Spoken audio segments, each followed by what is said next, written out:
Do unwanted favors become theft? When do unwanted favors become theft? As someone who has been in a situation where an acquaintance owes me money, I am curious to know if I was being unreasonable for holding onto the funds.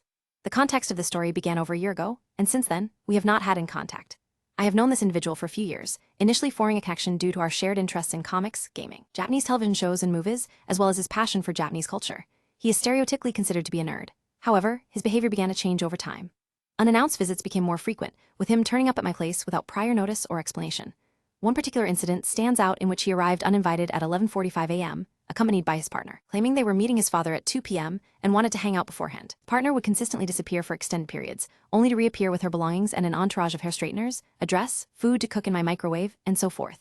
I had initially thought she would offer me some spicy time. However, when we left their leftovers behind, which were more akin to scraps, I disposed of them as they took up too much space in my kitchen.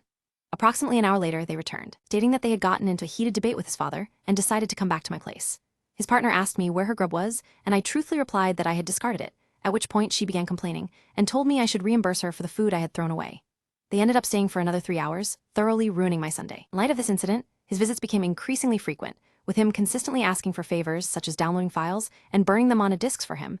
I happened to have some spare blank DVDs that I had accumulated over time, so I did so. This habit eventually took a toll on me, as I realized I had used approximately 20 blank DVDs for his benefit, and I expressed my concerns by requesting he purchase his own discs going forward and bring them with him. He became irritable. Following this episode, we went without in contact from each other for some time. We eventually re-established communication.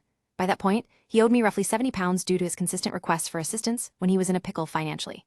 These were generally small amounts, typically no more than £1 at a time, however. There was one instance where I gave him cash to purchase a pie in exchange for an Xbox. He promised to pay me back for later. I knew he had the means to settle his debt, as he often discussed how he could quickly shell out £75 on canvas and how he received £400 from family members, but always claimed he broke due to various bills. Eventually, he expressed interest in selling his unused PlayStation 3 console, which did not come with any controllers or other accessories. I agreed to help him list it for sale and give him the proceeds after taking a small fee for my time, amounting to £2. He then listed the item and told me he would pick up the money in an hour. However, when he failed to show, I kept the cash, as he still owed me approximately £7.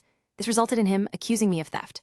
I now find myself questioning whether I was unreasonable for holding onto the funds, considering they had consistently taken advantage of my kindness and generosity throughout our friendship.